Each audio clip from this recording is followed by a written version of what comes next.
Everyone, स्वागत है आपका कैलिस्ट्रो क्लासेस में। हम एक सीरीज स्टार्ट करी थी जिसमें हमने पिछली वीडियो में ब्लड के रिलेटेड थ्योरी को देखा था, उसके रोल्स और उनके फंक्शंस को देखा था और उसको मैंने अच्छे से आपको समझाया भी था। उस सीरीज़ को आगे बढ़ाते हुए हम आज ब्लड के रिलेटेड क्वेश्चंस जो पूछे जाते हैं एग्ज़ाम से उसको देखेंगे।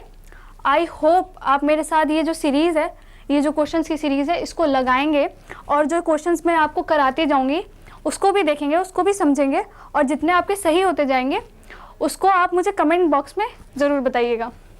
करते हैं। फर्स्ट क्वेश्चन क्या दे रखा है? Which gas has the highest for haemoglobin, highest bond की बात करिए कि हीमोग्लोबिन में सबसे ज़्यादा हीमोग्लोबिन क्या है, ये कहाँ पाया जाता है? आरबीसीज में पाया जाता है। प्रोटीन है, ग्लोबिन एक प्रोटीन है। इसका हाईएस्ट बॉन्ड किससे होता है? ऑप्शन देखते हैं। कार्बन डाइऑक्साइड, इसकी स्पेलिंग थोड़ी सी गलत है, कार्बन मोनोऑक्साइड, सल्फर डाइऑक्साइड या मीथेन। कौन होगा? कौन सा ऑप्शन सही होगा? यहाँ चार ऑप्शन है।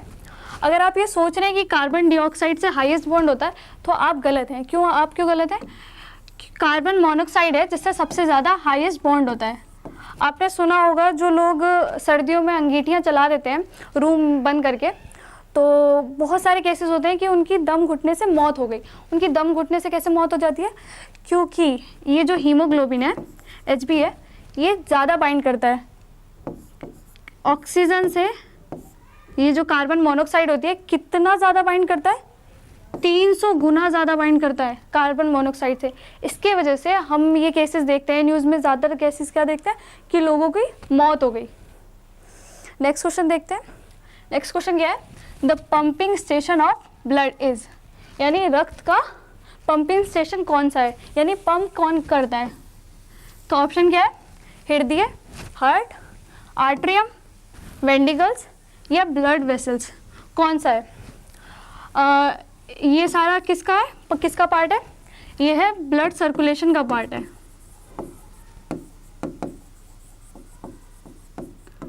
तो इसमें से कौन सा ऑर्गन है या कौन सा स्टेशन है जिसको हम स्टेशन बोलते हैं? किसका?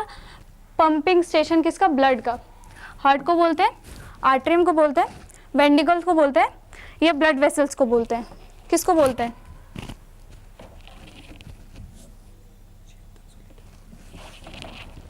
किसे बोलते हैं? हार्ट को बोलते हैं। ये कितना लीटर प्रतिदिन कितना लीटर करता है पंप? 7600 लीटर।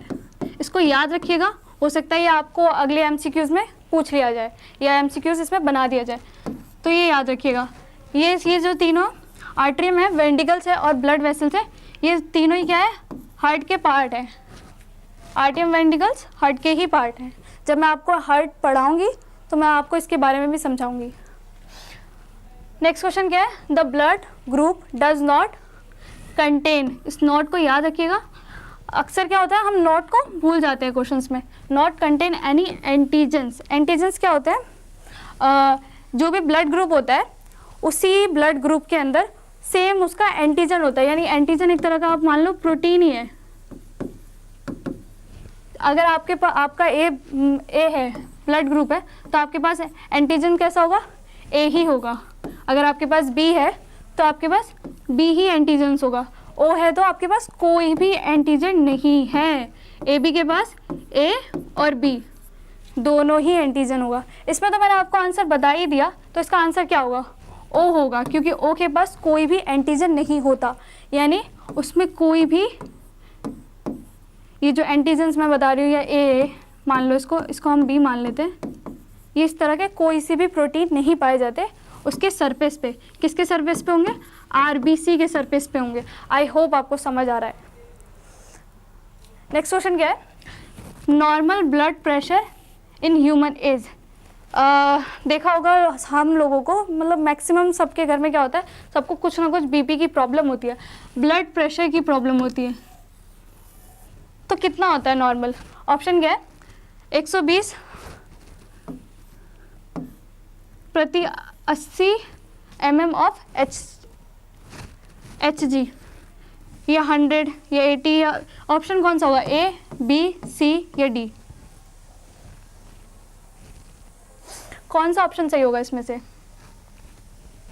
कौन सा सही होगा? सी ऑप्शन सही होगा। इसको क्या बोलते हैं हम? नॉर्मल ब्लड प्रेशर बोलते हैं। बीपी लिखा है मैंने, ब्लड प्रेशर।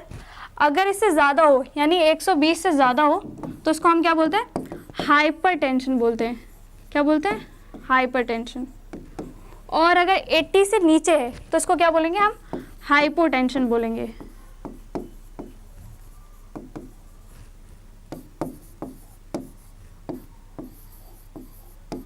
तो इसको भी आप याद रखिएगा, क्योंकि हो सकता है ये भी क्वेश्चन बन जाए। कौन से क्वेश्चन पे हम? 5th नंबर के क्वेश्चन पे, 5वें क्वेश्चन पे। क्वेश्चन क्या है? What is the another word of red blood cell? Red blood cell का दूसरा नाम क्या होता है? क्या होता है उसका दूसरा नाम?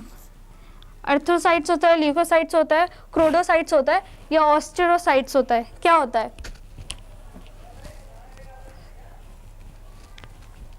क्या होता है? क्या होता है? इथ्रोसाइट्स होता है। ल्यूकोसाइट्स किसका होता है? WBC का होता है।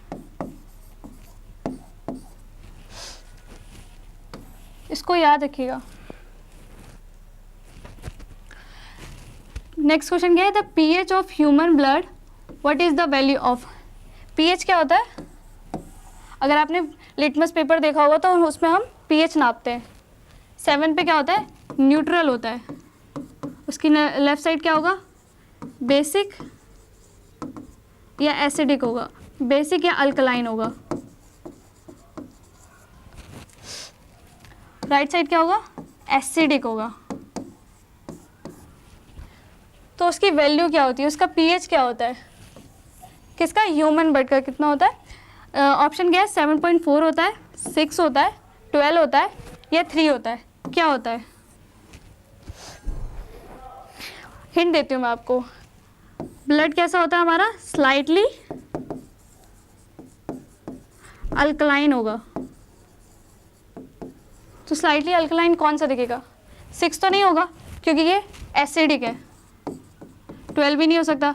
ये क्या होगा? स्ट्रॉन्ग बेसिक होगा। 3 क्या होगा? ये भी एसिडिक है। तो इसका ऑप्शन क्या होगा? 7.4। 7.4। नेक्स्ट क्वेश्चन क्या है? The study of blood is called. Blood के अध्ययन को क्या कहते हैं? इसका एक और नाम है, मैं आपको यहाँ पे बता देती हूँ। इसको सेरोलॉजी भी बोलते हैं। और क्या क्या बोल सकते हैं, मतलब और क्या बोलते हैं? ऑप्शन क्या है? हेमेटोलॉजी, एंथ्रोलॉजी, साइटोलॉजी, या न्यूरोलॉजी? क्या बोलते हैं अध्ययन को? न्यूरोलॉजी क्या होती है? नर्व सिस्टम एंड ब्रेन से होती है रिलेटेड, या ऐसी मेडिसिन की ब्रांच होती है जो इससे जुड़ी हुई होती है। साइटोलॉजी तो नहीं होगी, क्योंकि ये सेल में आ जाती है। ये सेल की स्टडी को बोलते हैं। तो इन 2 ऑप्शन में से होगा, कौन सा होगा? हेमेटोलॉजी बोलते हैं या एंटोलॉजी बोलते हैं? क्या बोलते हैं? एंटोलॉजी भी नहीं हो सकता। क्यों? क्योंकि ये फ्लावर की स्टडी को बोलते हैं। तो इसका सही आंसर क्या होगा? हेमेटोलॉजी बोलते हैं। तो स्टडी ऑफ ब्लड यानी अध्ययन किसका? ब्लड को क्या बोलते हैं? सेरोलॉजी बोलते हैं और हेमेटोलॉजी बोलते हैं। ये दोनों ही ऑप्शन आप याद रखिएगा। 8 नंबर क्वेश्चन पे क्वेश्चन क्या है? रक्त का कितना प्रतिशत भाग प्लाज्मा होता है? What percentage of blood is plasma? यानी ब्लड के अंदर प्लाज्मा कितना कंटेन करता है, या हम बोल सकते हैं कि ब्लड में कितना कंसिस्ट होता है प्लाज्मा? कितना होता है? ऑप्शन क्या है? 40 to 45%, 20 to 30%, 55 to 60%, या 10 to 15%? कितना होता है? इसमें मैं एक और चीज़ बताती हूँ आपको कि ब्लड में RBC कितना होता है? 44 to या 44% अप्रोक्स मानते हैं। अगर 44 है तो आप सोचो इसके पास आसपास कौन सा है। 44 तो आरबीसी ही हो गया, 44 तो आरबीसी ही हो गया 100% में से। तो कौन सा ऑप्शन सही होगा इसमें से प्लाज्मा के लिए? कौन कौन सा सही हो सकता है? 40 to 45%, 20 to 30%, 55 to 60%, या 10 to 15%? कौन सा सही होगा? कौन सा सही होगा? 55 to 60% प्लाज्मा का कंसिस्ट होता है, या प्लाज्मा का परसेंटेज होता है। 1% रह गया, तो 1% क्या होगा ब्लड के अंदर? WBC और प्लेटलेट्स होंगी। इसको याद रखिएगा, ये ऐसे ध्यान रखिएगा आप। नेक्स्ट क्वेश्चन क्या है? हम 9th क्वेश्चन पे। 9th क्वेश्चन क्या है? The instrument use for blood pressure. Blood pressure को यानी बीपी को हम कौन सी मशीन से नापते हैं? कौन सी मशीन से नापते हैं? इसमें ऑप्शन क्या है? एनीमोमीटर से, थर्मोमीटर से, या स्पायरोमीटर से, या स्फाइग्नोमीटर से, मैनोमीटर से? किससे नापते हैं हम बीपी को? एनोमीटर से तो नहीं नापेंगे क्योंकि इससे एयर नापते हैं। थर्मोमीटर से भी नहीं नापेंगे क्योंकि इसमें टेम्परेचर नापते हैं। आपने देखा होगा कि हम लोगों को फीवर आ जाता है तो हम क्या यूज़ करते हैं? थर्मोमीटर यूज़ करते हैं, जो हमारी घर में पाया, मतलब घर में होता ही है। इसका यूज़ हम घर में भी करते हैं। तो ये 2 ऑप्शन है। जनरली जिनका भी बीपी बढ़ जाता है, बीपी बढ़ना बहुत नॉर्मल है, या उसका जो ब्लड प्रेशर है वो ऊपर नीचे होना बहुत नॉर्मल है। तो आपने देखा होगा कि हम हॉस्पिटल जाते हैं तो यहाँ पे एक मोटा सा कपड़ा टाइप का होता है जिसको यहाँ पे हमारी बाह पे बांधा जाता है और प्रेशर को बढ़ाया जाता है हमारा बीपी मेज़र करने के लिए। तो उस मशीन को क्या बोलते हैं? स्पायरोमीटर बोलते हैं या स्फाइग्नोमैनोमीटर बोलते हैं? क्या बोलते हैं? स्फाइग्नोमैनोमीटर बोलते हैं। राइट आंसर है ये। आई होप आपको ये क्वेश्चन समझ आ रहे होंगे और आप मेरे साथ ये क्वेश्चंस लगाने की कोशिश कर रहे होंगे। नेक्स्ट क्वेश्चन क्या है? जो रेड कलर है पिगमेंट, जो हीमोग्लोबिन में, यानी हीमोग्लोबिन जो आरबीसीज में पाया जाता है, उसमें रेड कलर कैसे मिलता है? ये किससे मिलता है? किससे मिलता है? ये तो मैंने आपको आंसर ही बता दिया। क्वेश्चन क्या था? Red colour pigment in found in red blood cell. जो लाल कलर है वो आरबीसी में पाया जाता है। किसके वजह से पाया जाता है? इसमें तो मैंने आपको आंसर बता दिया कि इसको हीमोग्लोबिन की वजह से पाया जाता है।